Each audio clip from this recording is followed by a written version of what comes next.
Okay, so this is a short well, it's not going to be a short video. It never is, it always goes on longer than it is. But, Rwby, what is it, 11 of Volume 6? And, the main thing I want to focus in, and I'll just say now, this was one thing, the whole mech battle I'm not a fan of, but isn't it good that, you know, her and the mech, determined to perhaps kill these children, lets them have a conversation and talk out their plan before she attacks them. Rwby, people. Coincidence. What I'm gonna mainly do is, what is the highlight of the end of Volume 6 is Adam, Blake, Yang. Because the idea for this video came from a Twitter post. It was basically like, which is a legitimate question, what is your favourite fight scene from Volume 6 so far? And this was straight from Rooster Teeth and a dishwasher that does Rwby 3.0.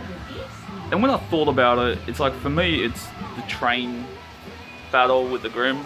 It's like episode 2 of most volumes usually is good, and it was a good scene, had teamwork and everything. And I think it's just the thing, like, when we get towards the end of the volume, whatever fight they're saving up for, it suffers compared to the fight at the beginning of the volume. And the Adam Yang Blake thing is unique. It's unique in this aspect. One thing this show can do well is fights that are 1 versus 1? Yeah, 1 versus 1, or 1 versus a certain amount of people. Like, the less people involved in a fight, this show can do the battle better.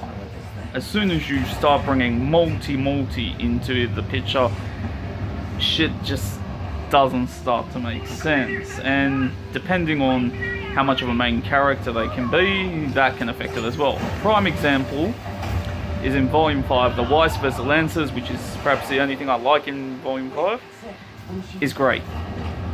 It's a long range battle. Weiss vs Grim, which are basically cannon fodder, so we know Weiss is getting away okay. Shows her abilities, everything goes well.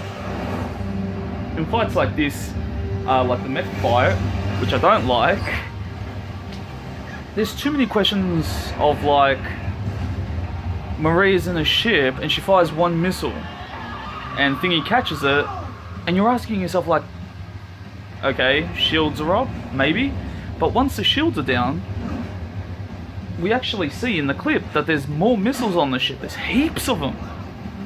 Fire all the friggin' missiles. You got Weiss, who's traveling along on her friggin' bee, and the bee has a stinger that's not shooting, and Weiss isn't doing anything. And you're just like, hang on, what do we take away from this fight first? I'm sorry I'm going off the whole Blake Yang thing, but just for a sec, what do we take from this battle? What's the one thing that's effective? Apparently, melee weapons are highly effective now. They're slicing through metal like paper. Despite the fact that Ren's blades couldn't even freaking cut into a piece of rock.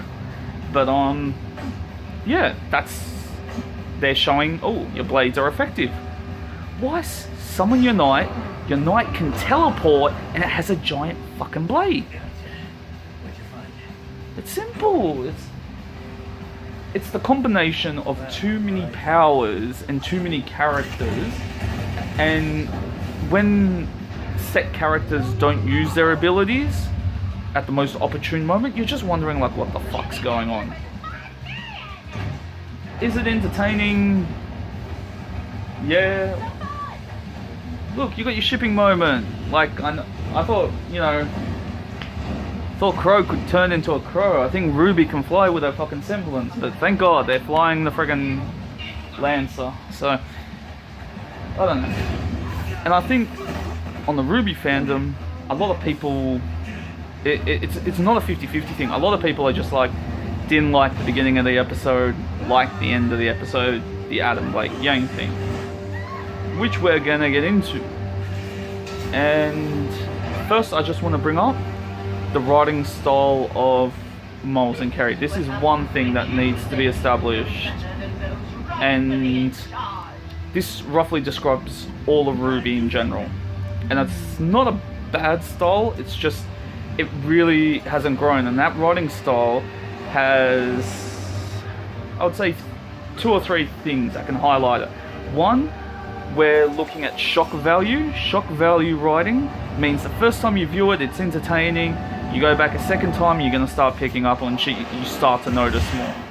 So shock value wise, the first time you watch it, you're going to be surprised by stuff. After that, not really. It loses its value. And 2 is, and nobody can deny this, it's cliffhanger central. Every episode has to have a fucking cliffhanger. And it's got to the point where I think they're struggling to come up with cliffhangers, which we've seen in Volume 6. The whole Oscar's missing, Oscar ended up going shopping, and then they don't even show Oscar's internal struggle, which sums up Oscar's character. They don't show anything about him. This, you know what, as long as they're sticking to Blake and Adam, it kind of works in the one-on-one aspect, because it's similar to how they handle the Maiden fight. They're just focusing on 2 characters. They can get away with stuff. Although after the face reveal, I'm really curious how he's looking through that fucking blindfold. I mean, if he was blind and he was just like trained that way, fair enough, but he's got eyes.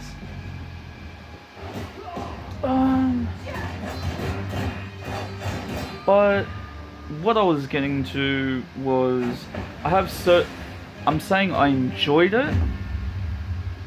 I just have certain nitpicks, and the nitpicks, like, depending on how you look at it, can be bad or just a nitpick, depending on how invested you are and how serious you take it. One is the Yang hitting him with the bike. I guess that turned into a meme, like it's gone GTA viral type shit on it. But it's the principle behind it. It kind of reminds me of the Ilya versus Blake fight, where everyone was like, can't both of them see in the fucking dark? It's retarded. And the whole thing behind fairness on fairness is, whatever advantage Blake has, Adam has as well. I mean, his eyesight is clearly well if you can see under that friggin' blindfold. He gets enhanced hearing as well, so no offense, if she can hear the bike, he should as well. I mean, a human can hear that friggin' thing coming. Please note, concerning the face reveal with the scar, I'm actually a fan of it.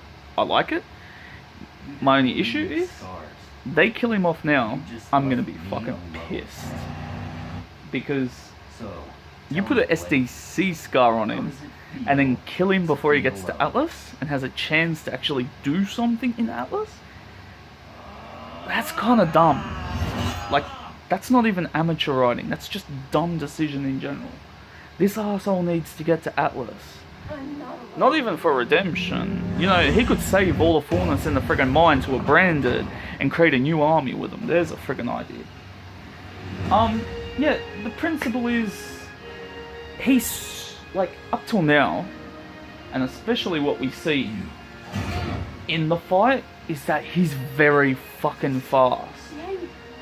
And there are just instances where he just stands there like a fucking idiot. It's okay.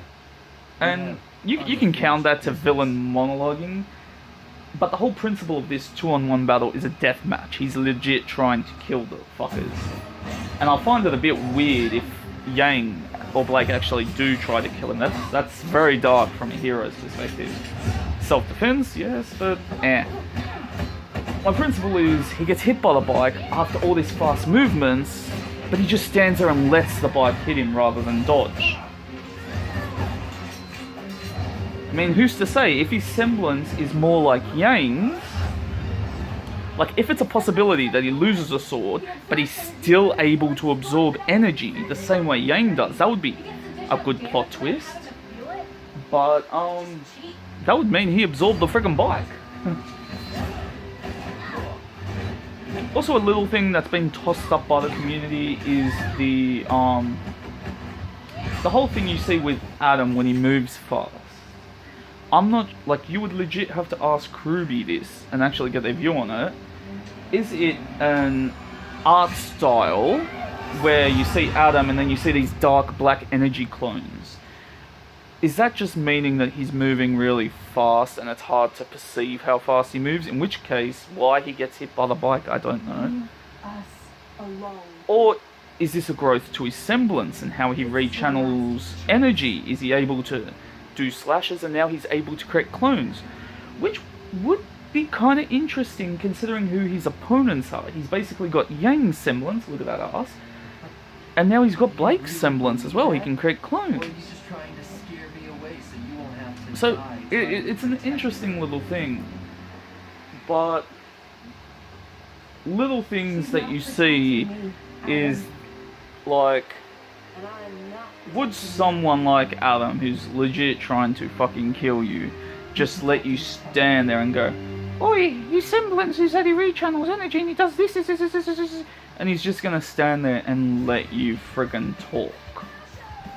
It's like, I hate that with villains. Like, I get it, like, the whole monologuing thing, but really, it's like, you're trying to fucking kill each other. Get back to the action. So yeah, going forward, I'm gonna pause this. So that stops. What is that? Oh, that's a shield generator shit. Yeah, the mech can be destroyed instantly, and this is the weird thing. A little spoiler thing in here. If you haven't seen Rwby, rewind. I mean, like, I honestly applaud people that avoid this shit. I mean, I don't watch Rwby rewind. The only two things I watch on friggin' Rooster Teeth now, even as a first member, are just Achievement Hunter and Rwby. I've given up on most other shows. Got bored of them. They just didn't go anywhere. It's like the mech. What they're saying is the only way to defeat the mech is for Rwby to put a sniper shot in on a missile as it's being loaded, because it has to, because it will blow up and destroy the arm. And I'm like, it's a dumb Rwby rewind, and honestly, if that's the plan going forward, it's really dumb dialogue to turn around and say that's like the only plan you can come up with. I mean, I pointed out Weiss could fucking do it with her friggin' night summons in probably 2 seconds. That thing could probably cleave through both of its fucking legs, chop off both its arms. It's like, so yeah, in terms of Volume 6 ending, this whole mech battle is fucking retarded. I don't think there are many Rwby fans who are actually enjoying the mech fight. People are just like watching it and just being like, it's part of it, but we're all here for the Adam Blake Yang shit. It would be a writing disaster to kill Adam at this point. It'd just be stupid. Like, I reckon if they kill him, I think that will just be one of the factors that just factor into me giving up on Rwby, because I'm just like, yeah, the show's got issues of the villains. The villains are just shit in the show, and you do a reveal of an SDC scar on his face and you're heading into Atlas, and killing him off is just not smart. It's fucking retarded. So if they kill him off, yeah, I lose a lot of hope for the show, I really do. Going forward, any prediction? I made one ballsy prediction because we've seen that they've stolen, like, well, they don't call it stolen, it's like inspirational. They take scenes from anime they've seen and they try to interrupt it. If you've seen My Hero Academia, Bakugo vs Deku or Midoriya 2, that's the one where All Might breaks the fight up at the end, kind of, after Bakugo wins. There's a few good sequences in that fight. It's a fucking great fight.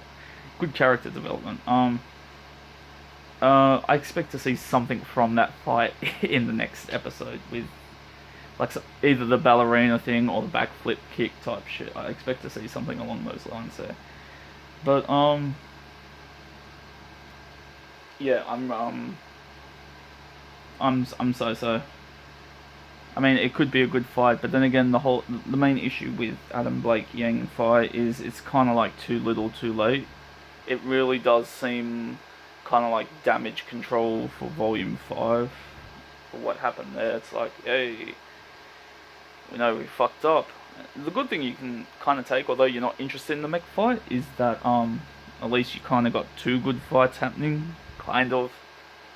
But it looks like the Adam Blake and Yang fight is kind of like the Maiden vs Maiden fight, and the mech fight is kind of like what was happening upstairs in Volume 5. It makes no fucking sense. Half the time it's stupid, and they're coming up with a dumb plan, so no one's focusing on that. Just get back to the Maiden vs Maiden, aka Adam Blake Yang shit, and hope that you perfect that. So, yeah, I'm starting to see similarities between Volume 5 and, thing. I mean, Lionheart didn't do shit in Volume 5's last fight, and you kind of got, like, Maria and Oscar fitting that role. Even some people on the ground, like Jean and Nora, they're fucking doing jack shit, so it's like you got characters that aren't doing anything, so they're not contributing to the fight. That was just some like little summary for Rwby. But something that I want to add to this video to kind of like end it, so I'll start doing this on any video upload or any review that I do, is give some suggestions, because if you're a Rwby fan or something, you want something new to grab onto, manga wise, because I collect a lot of manga. If I like a certain manga, I'll start buying it. That's Noragami, and Noragami is a terrific manga. The series is actually good. It's not continued, there's only 2 seasons, but if you're a big fan of Winter Schnee, Elizabeth Maxwell, get into the anime of Noragami. That's season 2, and especially in season 2, Elizabeth Maxwell's character, Bishamon, which is signed there. God bless Amanda. Yes, I did not get her to sign any Rwby shit. I love Noragami, and her voice is alright for Bishamon in it. And before you go, oh, she probably just plays a side character, you know.